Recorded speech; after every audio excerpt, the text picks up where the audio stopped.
আজকে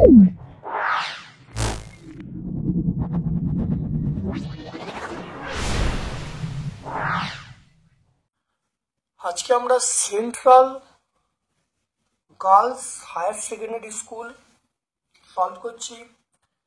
ভিডিওটা প্রথম থেকে শেষ পর্যন্ত দেখার অনুরোধ রইল। দেখো ভিডিওটা, অবশ্যই আমার ভিডিও থেকে তোমরা উপকৃত হবে। তোমাদের সকল বন্ধু বান্ধবের মধ্যে আমার ইউটিউব চ্যানেলটা শেয়ার করে দিও। যদি ভালো লাগে একটা লাইক করো। যারা চ্যানেলটাকে এখনো সাবস্ক্রাইব করোনি, চ্যানেলটাকে সাবস্ক্রাইব করে দিও, বেল বাটনে ক্লিক করে দিও। আমার পক্ষ থেকে সকলকে ধন্যবাদ জানিয়ে আজকে দেখো ভিডিও আমি শুরু করছি। দেখে নাও নিচের কোনটি গ্রিন হাউস গ্যাস নয়? মিথেন, জলীয় বাষ্প, কার্বন ডাইঅক্সাইড, অক্সিজেন। বলবো অক্সিজেন কিন্তু গ্রিন হাউস গ্যাস নয়। তারপর দেখো এসআই পদ্ধতিতে চাপের একক। আমরা কি বলবো? নিউটন পার মিটার স্কয়ার বা নিউটন মিটার টু দি পাওয়ার -2। তারপর দেখো গ্যাসীয় পদার্থের আণবিক ভর m, বাষ্প ঘনত্ব d হলে আমরা বলবো m সমান 2d। অপশন ডি বলবো।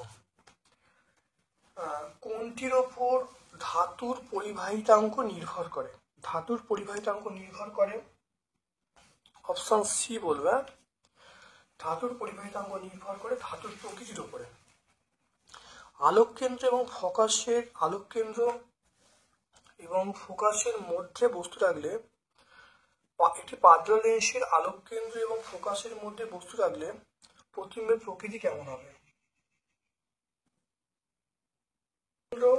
এবং ফোকাসের মধ্যে বস্তু রাখলে প্রকৃতি কেমন হবে? অসৎ এবং সমশীর্ষ হবে। অবশ্যই মনে রাখবে। বক্রতা ব্যাসার্ধ যদি 20 সেন্টিমিটার হয়, ফোকাস কত হবে? এটা অর্ধেক হবে, তাহলে আমরা বলবো 10 হবে। কারণ f সমান r/2, r মানে 20/2 মানে 10 সেন্টিমিটার, তাহলে কত হবে? 10 সেন্টিমিটার। তারপরে নিচের উষ্ণতা বৃদ্ধির সাথে দেখো, নিচের কোনটি রোধাঙ্ক উষ্ণতা বৃদ্ধির সাথে হ্রাস পায়?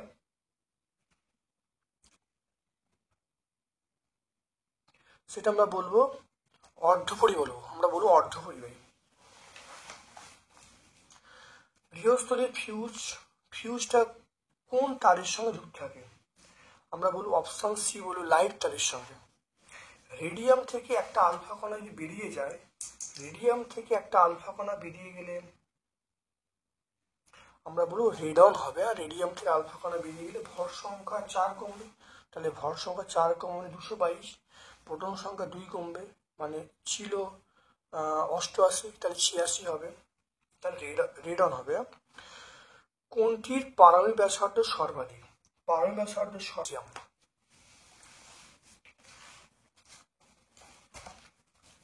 চলে এসো সমযোজী ত্রিবন্ধনযুক্ত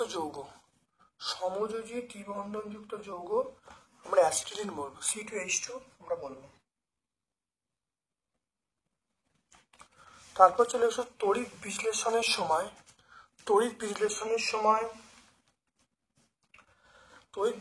সময় কি ঘটে? আমরা বলবো ক্যাথোডে বিজারণ ঘটে, অ্যানোডে জারণ ঘটে। অপশন ডি বলবো। কোনটি আর্দ্র অ্যামোনিয়া গ্যাস শুষ্ক করতে ব্যবহার করা হয়? আমরা বলবো অপশন এটা হলো সিও বলবো। ক্যালামাইন, এটা আমরা কার আকরিক বলবো? জিঙ্কের। আকরিক। তারপর নিচের কোনটি অ্যালকোহল? আমরা বলবো সেটা হলো অ্যালকোহল বলবো CH3CH2OH।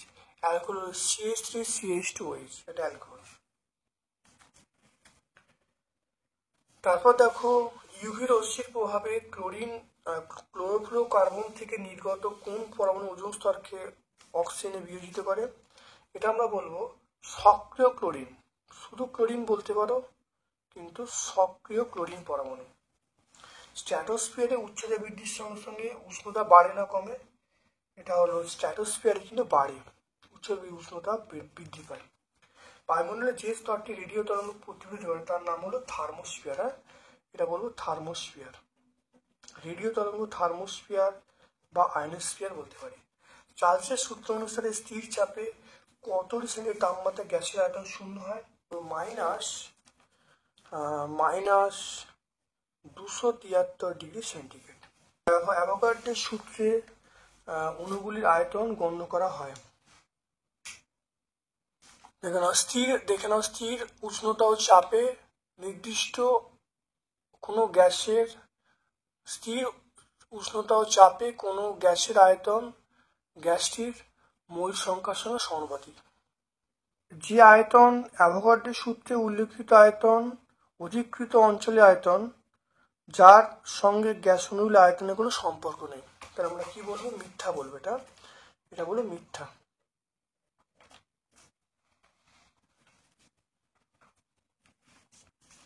এসআই পদ্ধতিতে তাপ পরিবাহীর একক আমরা বলবো watt, metre inverse, kelvin inverse. তরলের আপাত প্রসারণ গুণাঙ্ক প্রকৃত প্রসারণ গুণাঙ্কের মধ্যে কোনটা নিয়ে ধর্ম প্রকাশ করে? আমরা বলবো প্রকৃত প্রসারণ গুণাঙ্ক। হ্যাঁ, প্রকৃত প্রসারণ গুণাঙ্ক। গাড়ির হেডলাইটে আমরা কি ব্যবহার করব? অবতল দর্পণ। হ্যাঁ, গাড়ির হেডলাইটে আমরা ব্যবহার করি অবতল দর্পণ। তারপর দেখো হর্ষ দৃষ্টি প্রতিকার করা হয়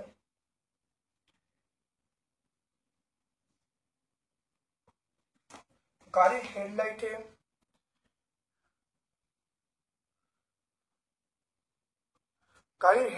আমরা দেখে নাও, দেখো গাড়ির হেডলাইট আমরা ব্যবহার করি দেখো অবতল দর্পণ। কোন ধরনের লেন্সের দ্বারা হর্ষ দৃষ্টি প্রতিকার কোন ধরনের ইউজ করবে? হর্ষ দৃষ্টি আমরা বলবো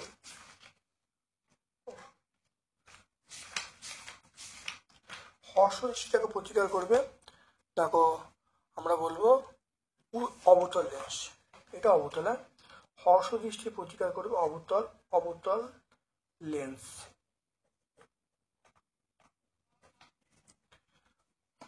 গোলীয় দর্পণে মেরু কাকে বলে?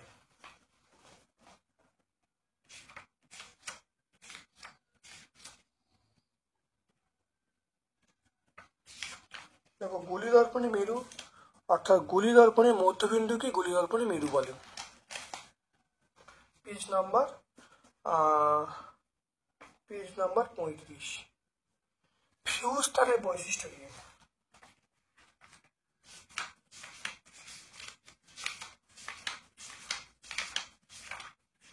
দেখে নাও, ফিউজ তারের বৈশিষ্ট্য আমরা বলবো টিন ও সীসা দিয়ে তৈরি, এর রোধ বেশি হয় এবং গলনাঙ্ক কম হয়। পেজ নাম্বার 72 পেয়ে যাব। ডায়নামো মোটরের মৌলিক পার্থক্য। ডায়নামো ও মোটরের মৌলিক পার্থক্য দেখে নাও। ডায়নামো দেখো আবেশ নীতিতে কাজ করে, আর মোটর হলো তড়িৎ প্রবাহ চুম্বকের ক্রিয়ার উপর কাজ করে। পেজ নাম্বার 81 পেয়ে যাব। পারমাণবিক চুল্লিতে কোন ধরনের নিউক্লিয় বিক্রিয়ার শক্তি উৎপন্ন হয়? এটা আমরা বলবো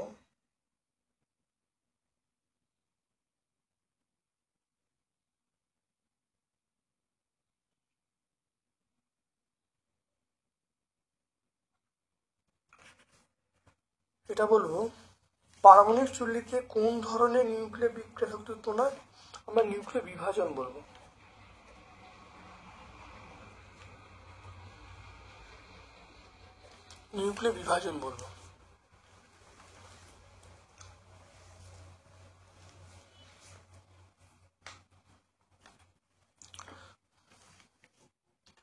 তারপর দেখো গ্রুপ 17 মৌল যা তড়িৎ নাট্য সবচেয়ে বেশি, সেটা হলো আমরা ফ্লুরিন বলবো। এটি ক্ষারীয় মিথ্যা ধাতু।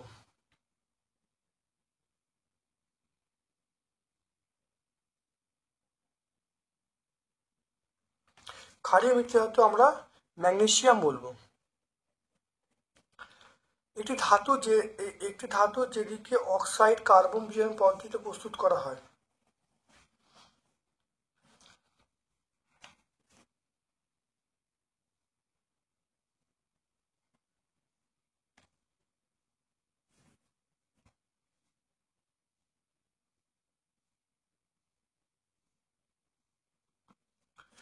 একটি ধাতু যেটিকে অক্সাইড কার্বন প্রস্তুত করা হয়, একটি ধাতু যেটিকে কার্বন পরে প্রস্তুত করে, এটা আমরা জিঙ্ক বলবো। হ্যাঁ, এটা বলবো জিঙ্ক বলবো।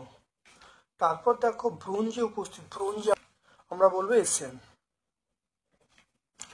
তা দেখে নাও, 17 নম্বর গ্রুপের সবচেয়ে ঋণাত্মক মৌল ফ্লোরিন, ক্ষারীয় মৃত্তিকা মৌল Mg।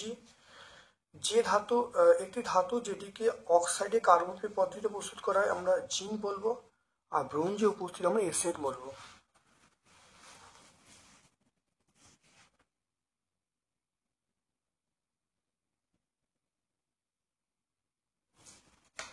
তারপর দেখো সমযোজী যৌগ কোন দ্রাবকে দ্রবীভূত হয়?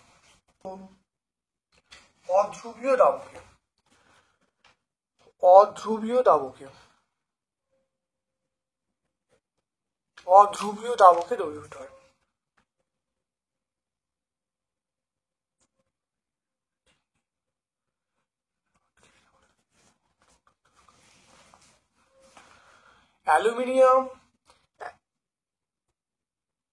অ্যালুমিনিয়াম ক্লোরাইডে জলীয় দ্রবণে অ্যামোনিয়া জলীয় দ্রবণ পাঠালে, অ্যালুমিনিয়াম ক্লোরাইড জলীয় দ্রবণে অ্যামোনিয়া জলীয় দ্রবণ পাঠালে অধক্ষেপ পড়ে, তার নাম কি? দেখে নাও, অ্যালুমিনিয়াম ক্লোরাইডের জলীয় দ্রবণে অ্যামোনিয়ামের জলীয় পাঠালে অধক্ষেপ পড়বে, তবে LOH3, অর্থাৎ অ্যালুমিনিয়াম হাইড্রোক্সাইড অধক্ষেপ। তাহলে আমরা বলবো অধক্ষেপটা পড়ে, তার নাম হলো LOH3। অলিয়াম কি? অলিয়াম কি দেখে নাও, অলিয়াম হলো পাইরোসালফিক অ্যাসিড, যার সংকেত হলো H2H2O7। দেখে নাও, পেজ নাম্বার 187 আমরা পেয়ে যাব।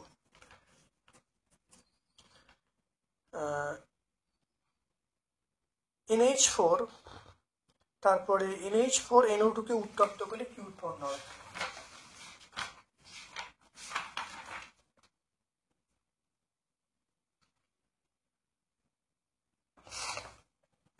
এটা আমরা দেখে নাও, NH4NO2 কে উত্তপ্ত করলে N2 উৎপন্ন হয়। আমরা কি বলবো? N2।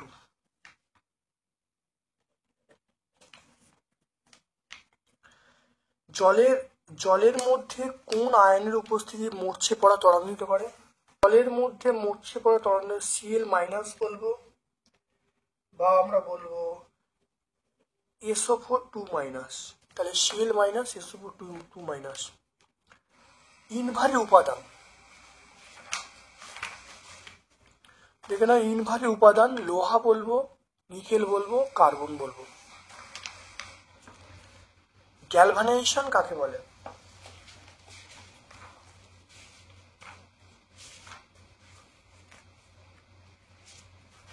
গ্যালভানাইজেশন হলো লোহার ওপর জিঙ্কের প্রলেপ দেওয়াকে আমরা গ্যালভানাইজেশন বলবো, লোহার ওপরে জিঙ্কের প্রলেপ দেওয়াকে।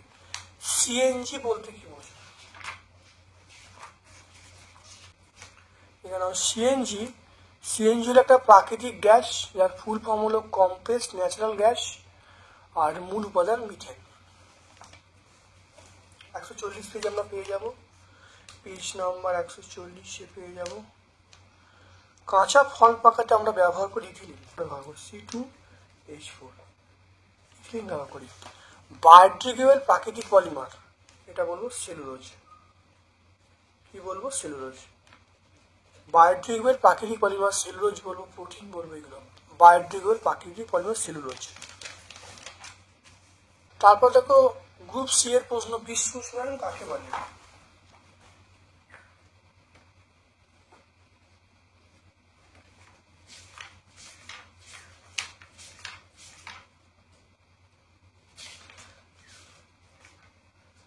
দেখে নাও, বিশ্ব উষ্ণায়ন, দেখতে পাচ্ছ এই সংজ্ঞা পেয়ে যাবে, দেখে নাও পেজ নাম্বার 5-ই আমরা পেয়ে যাব।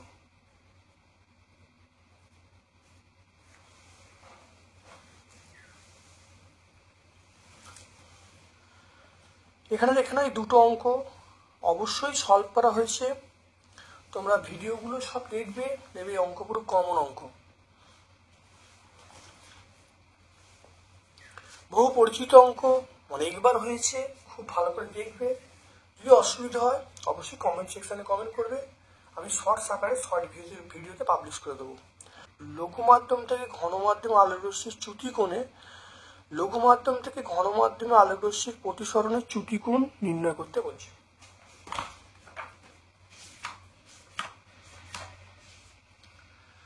এখানে লঘু থেকে ঘনতে আসছে, তাহলে চ্যুতি কোণের সমীকরণ কি হবে, এটা আমরা লিখবো। তাই মনে করি থেকে শুরু করব, এইখান মধ্যে লিখবো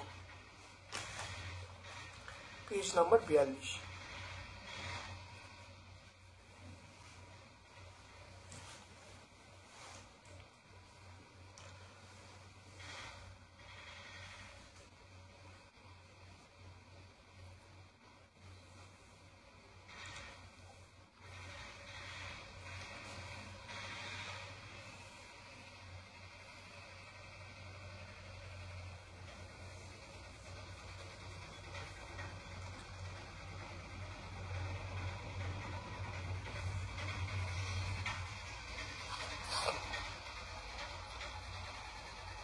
দেখে নাও, কোনো বস্তুর প্রতিবিম্বের বিবর্ধন 2.5 বলতে কি বোঝো? আমরা জানি বিবর্ধন মানে আমরা জানি v/u, এটা বিবর্ধন মানে v/u। তাহলে বিবর্ধন 2.5 বলতে বোঝায়, তাহলে প্রতিবিম্বের দৈর্ঘ্য 2.5 গুণ হবে। তাহলে আমরা বলবো বিবর্ধন 2.5 বলতে বোঝায় প্রতিবিম্বের বিবর্ধন বস্তুর বিবর্ধনের থেকে 2.5 গুণ। তড়িৎচালক বল বিভব প্রভেদের একটি সাদৃশ্য, একটি বৈসাদৃশ্য লিখতে বলছে।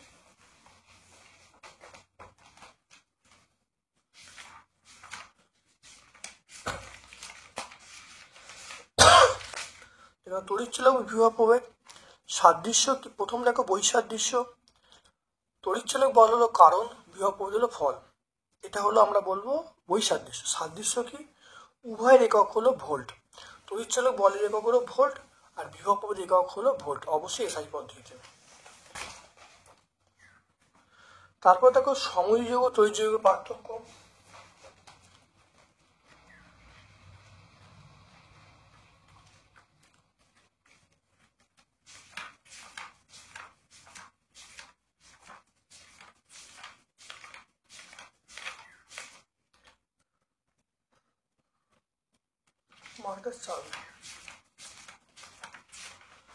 দেখে নাও সময় ও তড়িৎ পার্থক্য, দেখে নাও খুব দেখে নাও, দুটো পার্থক্য বলে দেবে এখান থেকে। তারপর দেখে নাও CO2 লুইস ডট দেখা, CO2 লুইস ডট খুব ভালো দেখে নাও, এটা হলো CO2 লুইস ডট। F দেখা হচ্ছে, F আয়নীয় বন্ধনে গঠিত হলেও N এর সঙ্গে কিন্তু সমযোজী বন্ধন গঠন করে H এর সঙ্গে। দেখে নাও F হলো আয়নীয় গঠন, তড়িৎযোজী বন্ধন তৈরি করছে, দেখতে পাচ্ছ এখানে দেখো তড়িৎযোজী বন্ধন তৈরি করছে।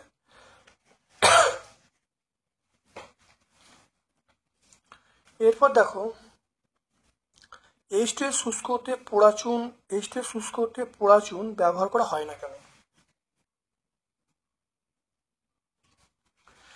দেখে নাও ক্যালসিয়াম পোড়া চুন দেখে নাও, ক্যালসিয়াম অক্সাইড বা পোড়া চুন দ্বারা H2 শুষ্ক করা যায় না কেন? কারণ H2 শুষ্ক করতে ক্যালসিয়াম অক্সাইড ব্যবহার করা যায় না, কারণ ক্যালসিয়াম অক্সাইড ক্ষারধর্মী আর H2 হলো অ্যাসিড ধর্মী, এদের সঙ্গে বিক্রিয়া করে লবণ জল উৎপন্ন হয়, অর্থাৎ CaO প্লাস H2S সমান CS প্লাস H2O, অর্থাৎ ক্যালসিয়াম সালফাইড এবং জল উৎপন্ন হয়। তারপর দেখে নাও 1100 সেন্টিগ্রেড তাপমাত্রায় উত্তপ্ত ক্যালসিয়াম কার্বাইডের উপর দিয়ে নাইট্রোজেন গ্যাস পাঠালে কি ঘটবে সেটা লিখতে বলছে। এটা বহু পরিচিত প্রশ্ন, অনেকবার হয়েছে, খুব ভালো করে দেখে নাও। 1100 সেন্টি তাপমাত্রায় ক্যালসিয়াম কার্বাইডের উপর দিয়ে নাইট্রোজেন গ্যাস পাঠালে ক্যালসিয়াম সাইনামাইড ও কার্বন উৎপন্ন হবে। ক্যালসিয়াম সাইনামাইড এবং কার্বনের দূষণ মিশ্রণকে নাইট্রিলিন বলুন, যেমন সারিস ব্যবহার করা হবে, আর এখানে বিক্রিয়া লিখে দেবে। এটা হলো 125 পেজ আমরা পেয়ে যাব। তারপর দেখে নাও 3.8-এ সি এর জলীয় দ্রবণে জিঙ্ক একটু উগ্র যোগ করলে কি ঘটবে? সি এর যোগ কোশ্চেনটা দেওয়া যাচ্ছে, এটা হলো সিএস4, হ্যাঁ সিএস4, এটা সি এর জায়গায় সিএস4 হবে। কি হবে দেখে নাও, আমরা এই দিকটা দেখে নাও, আমরা এটা পরিষ্কারভাবে বলে দেবো, দেখে না ভালো করে। দেখো কোনো রাসায়নিক, দেখে নাও সিএস4 প্লাস জেডেন, এটা হলো জেডেনএস4 প্লাস সিউ। তাহলে এখানে দেখো জারণ বিহরণ দুটোই ঘটছে, খুব ভালো করে লিখে দেবে, লিখে দিলে কিন্তু উত্তর পেয়ে যাবে 127 পেজে। এটা আমরা বলবো সিউএসও4, এটা বলবো সিউএসও4। তারপর দেখো অ্যালুমিনিয়াম মোড়া পাত্রে আচার খাওয়া উচিত নয় কেন?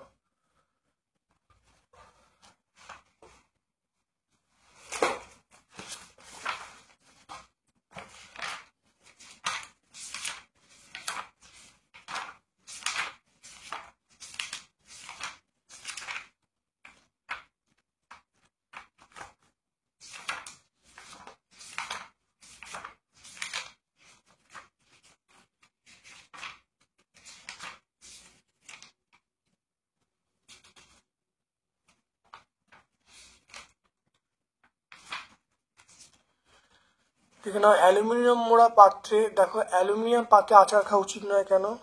কারণ আচার বা চাটনি সংরক্ষণে আমরা কি ব্যবহার করি, সেটা হলো ভিনিগার ব্যবহার করা হয়।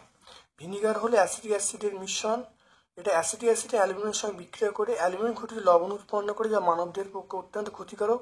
এর ফলে অ্যালুমিনিয়াম পাত্রে আচার বা চাটনি খেলে শুধু বিষক্রিয়া ঘটবে, সেজন্য খাওয়া উচিত নয়। তারপর দেখো পিভিসি এবং টেফলনের মনোমার নাম বলতে হবে। পিভিসি এবং টেফলন দেখে নাও, পিভিসি খুব ভালো দেখে নাও, পিভিসির মনোমারের নাম বলবো ভিনাইল ক্লোরাইড, আর টেফলনের মনোমার বলবো টেট্রাফ্লুওরিথিলিন।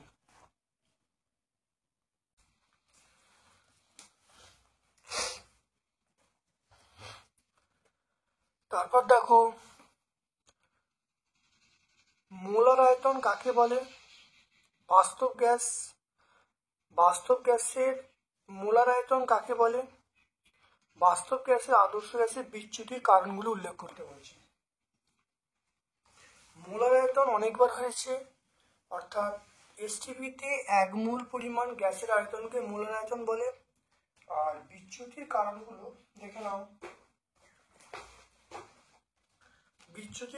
দেখে নাও, এটাও বহু পরিচিত প্রশ্ন। দেখে নাও, বিচ্যুতির দুটো পয়েন্ট তোমরা লিখে দেবে ভালো করে, এই দুটো পয়েন্ট তোমরা লিখে দেবে। চার্লস এবং বয়েল সূত্রের সমন্বয় রূপটা লিখতে বলছে, চিহ্নগুলোর সমীকরণে ব্যবহৃত চিহ্নগুলো কি নির্দেশ করে? এটা আগের পেজে আমরা ব্যাখ্যা করলাম, বহু পরিচিত প্রশ্ন, আর বলছি না। তারপর দেখো এই অঙ্কটা,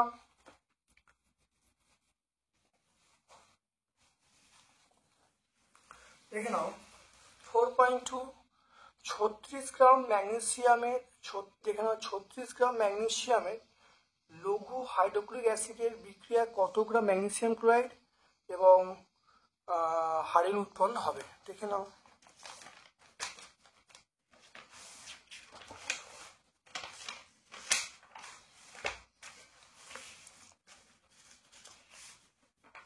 দেখো এটা হলো 4.2, এটা হলো Mg প্লাস HCl, এটা হলো MgCl2 প্লাস H2। Mg মানে কত? Mg মানে আমরা বলবো 24 গ্রাম। MgCl2 মানে 24 প্লাস Cl মানে 2 ইন্টু 35.5 গ্রাম। আর হাইড্রোজেন মানে আমরা বলবো কত? ওটা 2 গ্রাম বলবো, হাইড্রোজেন মানে 2 গ্রাম।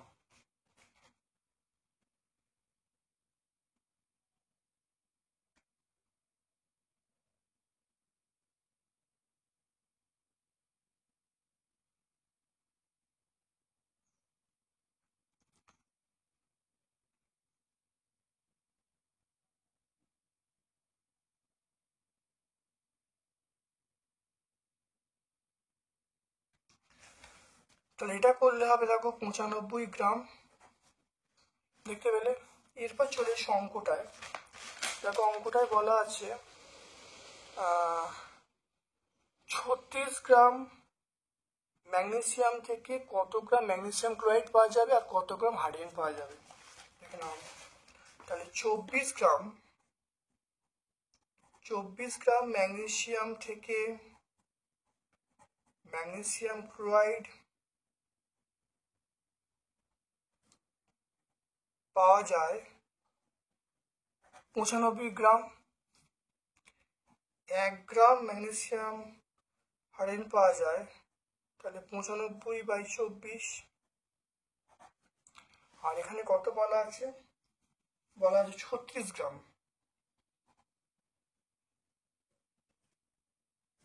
তাহলে 95 × 36/24 গ্রাম।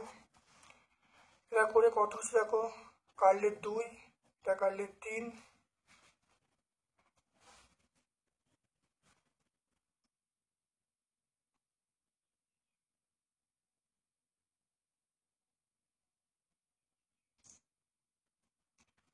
এটা আমরা বলবো 142.5 গ্রাম। কত পাবো? 142.5 গ্রাম।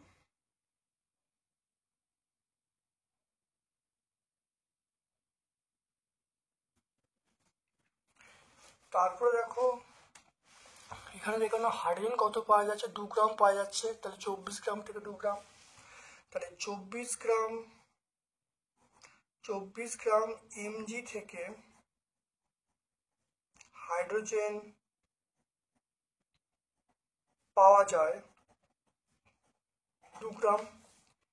1 গ্রাম mg থেকে হাইড্রোজেন পাওয়া যায়, তাহলে 2/24 গ্রাম।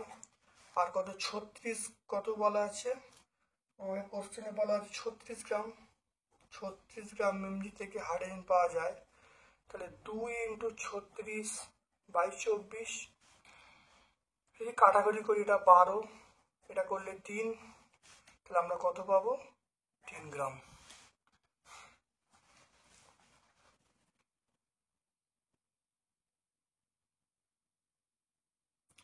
তাহলে দেখো 24 গ্রাম ম্যাগনেসিয়াম থেকে MgCl2 পাওয়া যায় 95, একে কত 36 কত করলে একটা উত্তর পাচ্ছি 142.5 গ্রাম। আবার দেখো 24 গ্রাম ম্যাগনেসিয়াম থেকে হাইড্রোজেন পাওয়া যায় 2 গ্রাম, একে কত 36 কত করলে দেখো 3 গ্রাম। তাই দুটো উত্তর পেয়ে গেলাম। তারপর দেখো 4 প্রশ্ন। এই উত্তর আগে অনেকবার হয়েছে, আমি নতুন করে ব্যাখ্যা করছি না, তোমরা অবশ্যই পেরে যাবে। তারপর দেখো লাল এবং বেগুনি আলোর জন্য মাধ্যমে প্রতিসরাঙ্ক বলা আছে মিউ। এটা মিউ আর এবং মিউ ভি, এটা মিউ আর হবে, মিউ আর মিউ ভি প্রমাণ করতে বলছে। মিউ আর, এটা মিউ আর এবং মিউ ভি, মিউ আরটা ছোট মিউ ভির থেকে।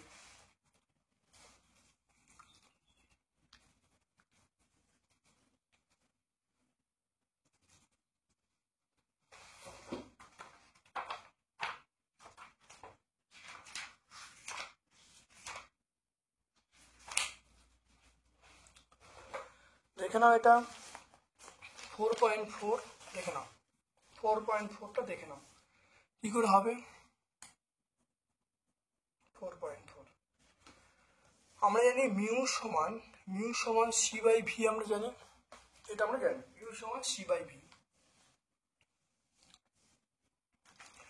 আর এটা লিখবো c/n ল্যামডা। এখান থেকে সিদ্ধান্ত করতে পারি মিউ প্রপোর্শনাল 1/λ, কারণ সি আর এন ধ্রুবক, সিটা আলোর বেগ ধ্রুবক, এন মানে কম্পাঙ্ক ধ্রুবক, তাহলে মিউ প্রপোর্শনাল 1/λ। দেখো মিউ প্রপোর্শনাল 1/λ। লালের জন্য মিউ আর বলবো, মিউ আর প্রপোর্শনাল 1/λ আর বলবো। আর ভায়োলেটের জন্য বলবো মিউ ভি প্রপোর্শনাল 1/, এটা বলবো, দেখে নাও। তাহলে 1/λ বলবো। তাহলে দুটোকে বাই, দেখে নাও, এবার দেখো দুটোকে বাই করলাম, দেখো দুটোকে বাই করছি, তাহলে আমরা বলবো mu R by mu V. এটা বললে আমরা কি বলবো? তাহলে এটা করলে হবে mu V by mu R. মনে রাখবে ভায়োলেট তরঙ্গ দুটো কম, তাহলে এটা লেস দ্যান 1, তাহলে আমরা বলবো মিউ আর লেস দ্যান ইউভি, কারণ বেগুনি বর্ণের তরঙ্গদৈর্ঘ্য কম, তাহলে কম হওয়ার জন্য লেস দ্যান 1, লেস দ্যান 1-এর জন্য তাহলে মিউ আর লেস দ্যান মিউভি হবে।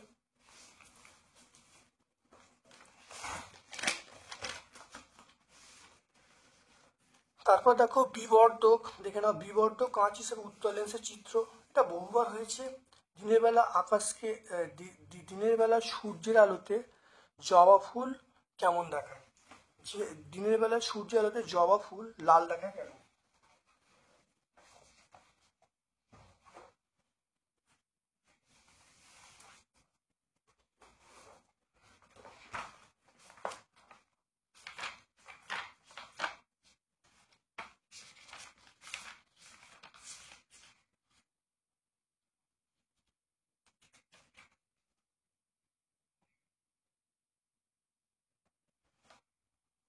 দেখে নাও, আমরা এই উত্তরটাকে পেয়ে যাবো। দেখে নাও এখানে উত্তর, সূর্যালোকে জবা ফুলকে লাল দেয় কেন, বা গাছের পাতা সবুজ দেয় কেন? দেখে নাও ভালো করে এই উত্তরটা।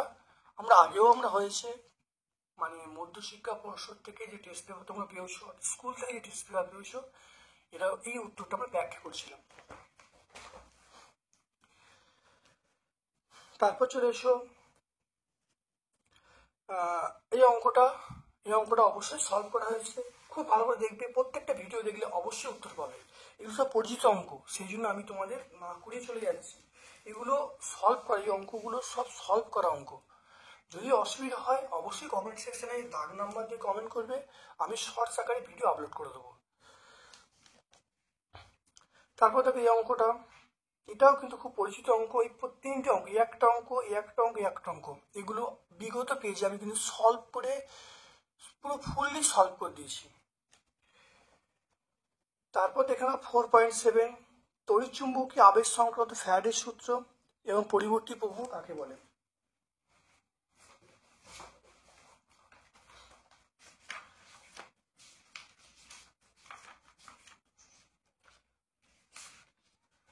দেখে নাও 81 দেখো ফ্যারাডের সূত্র দেখতে পাচ্ছ, ফ্যারাডের সূত্র, দুটো সূত্র আছে। আর আমরা দেখো পরিবর্তী প্রবাহ কাকে বলে? তড়িৎ প্রবাহ নির্দিষ্ট সময় অন্তর পর্যায়ক্রমে পরিবর্তিত হয়, পরিবর্তী প্রবাহ এসি বলে। দেখে নাও। তারপর দেখো একটি তেজস্ক্রিয় মৌল থেকে আলফা কণা নির্গত হলে নতুন মৌল সৃষ্টি হয়, গামা কণা নির্গত হলে নতুন মৌল সৃষ্টি হয় না, ব্যাখ্যা করতে বলছে। দেখে নাও।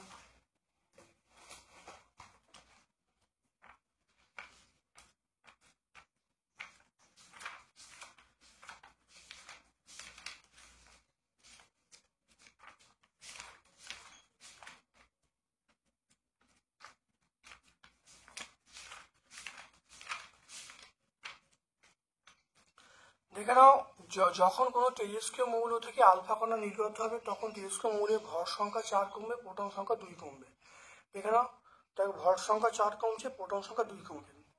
দেখো ইউরেনিয়াম 238 ছিল, 238 4 কমলে 234, ভর সংখ্যা 92 ছিল, দেখো 4 কমলে 2 কমলে 90। দেখো ছিল ইউরেনিয়াম, দেখো হয়ে গেল থোরিয়াম, যখন আলফা কণা বেরোচ্ছে তাহলে নতুন একটা মৌল তৈরি হলো। কিন্তু গামা নিঃসরণের ফলে দেখো তেজস্ক্রিয় মৌল থেকে যদি আলফা বা বিটা কণা নিঃসরণ হয় তখন নিউক্লিয়াস উত্তীত অবস্থা থাকে, তখন এই উত্তীত নিউক্লিয়াসকে গামা রশ্মির মাধ্যমে ভূমিস্তরে নিয়ে আসে। তাহলে মানে অর্থাৎ উত্তীত অবস্থা থেকে ভূমিস্তরে আনতে তখন গামা রশ্মির সৃষ্টি হয়, তাহলে সেই জন্য তার কোনো মৌলের কোনো চেঞ্জ হয় না। দেখে নাও। তারপর দেখো তেজস্ক্রিয়তার দুটো ব্যবহার, দেখে নাও। আমরা এখানে চিকিৎসাস্ত্র বলবো, দেখে নাও চিকিৎসাস্ত্র বলবো। তারপরে দেখো তড়িৎ উৎপাদন বলবো, পৃথিবীর বয়স নির্ণয় করতে বলবো।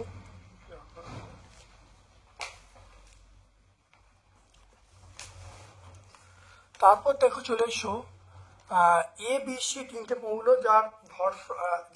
এ বি তিনটে মৌল আছে যার পারমাণবিক সংখ্যা 6, 8, 10। সি মৌলটা নিষ্ক্রিয়, কার ঋণাত্মকতা বেশি? এ এবং বি এর মধ্যে কার আকার ছোট এবং কার বিজারণ ক্ষমতা বেশি? দেখে নাও।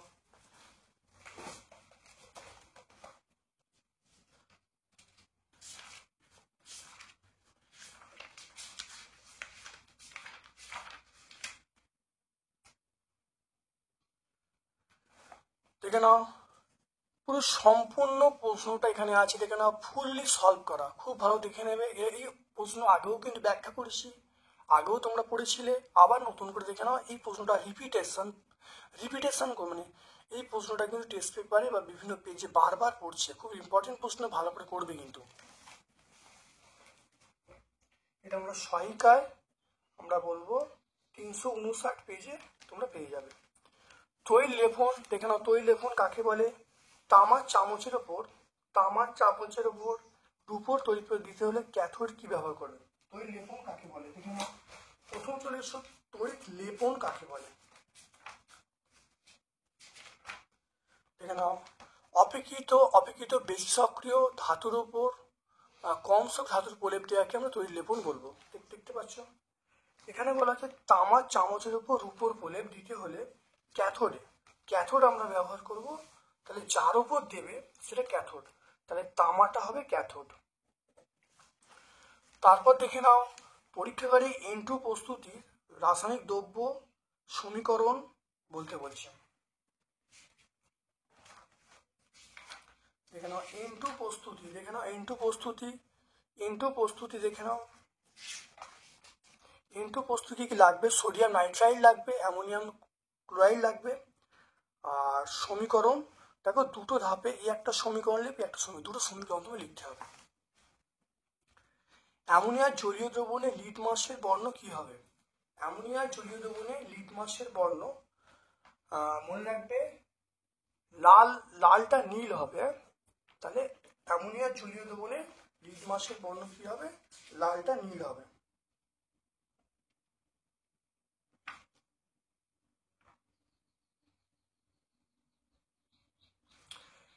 মানে অ্যাসিড দ্রবণে লিটমাস লাল হয়, তাহলে ক্ষার দ্রবণে তাহলে লালটা নীল হবে, তাহলে নীল বর্ণ হবে। তারপর দেখে নাও, শর্ত সমীকরণ সহ ইউরিয়ার বিভিন্ন শিল্পে শর্ত রাসায়নিক সমীকরণ সহ ইউরিয়া কিভাবে শিল্প উৎপাদন করা হয়? ইউরিয়াকে কিভাবে, তাহলে শর্ত সমীকরণ সহযোগে ইউরিয়াকে কিভাবে শিল্প উৎপাদন করা হয় দেখে নাও। এটা আমরা আগের পেজে বললাম। দেখো ইউরিয়া শিল্প উৎপাদন খুব ভালো দেখে নেবে, খুব ইম্পর্টেন্ট প্রশ্ন কিন্তু 2025 মাধ্যমিক পরীক্ষার জন্য অত্যন্ত ইম্পর্টেন্ট প্রশ্ন। সবটা লিখে এখান থেকে শুরু করে এই পর্যন্ত লিখে দেবে, উত্তর চলে আসবে। পেজ নাম্বার 121 আমরা চলে আসবো। তারপর এখানে এটা পেজ নাম্বার কত? 121 আমরা বলবো এলপিজির উৎস কি দেখে নাও। এলপিজির উৎস আমরা দেখে নেবো। এলপিজির উৎস খুব ভালো দেখে নাও। এলপিজি আমরা কোথা থেকে পাই? দেখো, আংশিক পাতন প্রক্রিয়ায় পেট্রোলিয়াম পরিশোধনের সময় যে গ্যাসীয় উপাদান পাওয়া যায় তা উচ্চ চাপের তরলে পরিণত করে সিলিন্ডারে ভরে রাখা হয়, এটাই হলো এলপিজি। দেখতে পাচ্ছ? তাহলে আংশিক পাতন প্রক্রিয়ায় পেট্রোলিয়াম পরিশোধনের সময় এটা পাওয়া যায়, এটুকু লিখতে হবে। তারপর দেখো ডিনেচার স্পিরিট কি, এর ব্যবহার লিখতে বলেছে, খুব ভালো করে দেখে নাও। ইথাইল অ্যালকোহলের সঙ্গে, দেখো ইথাইল অ্যালকোহলের সঙ্গে মিথাইল অ্যালকোহল, পিরিমিডিন, ন্যাপথা এগুলো মিশিয়ে পানের অযোগ্য যে মিশ্রণ তৈরি করা হয় তাকে বলে মিথিলেট স্পিরিট, বা এর অপর নাম হলো ডিনেচার স্পিরিট। এটা ব্যবহার কি? এটা বলো পেন্ট, বার্নিশ এর দাবক রূপে, স্টোভ স্পিরিট এর জ্বালানি হিসাবে আমরা ব্যবহার করি।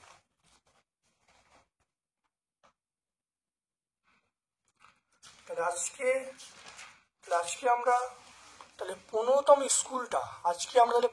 স্কুলটা সলভ করলাম। ভিডিওটা কেমন লাগলো কমেন্ট সেকশনে কমেন্ট করবে, ভালো লাগলে লাইক করবে। যারা চ্যানেলটি সাবস্ক্রাইব করোনি চ্যানেলটি সাবস্ক্রাইব করে দেবে, বেল বাটনে ক্লিক করে দেবে। আমার পক্ষ থেকে সকলকে ধন্যবাদ এবং শুভকামনা জানিয়ে আজকের মতো ভিডিও শেষ করলাম। Thank you.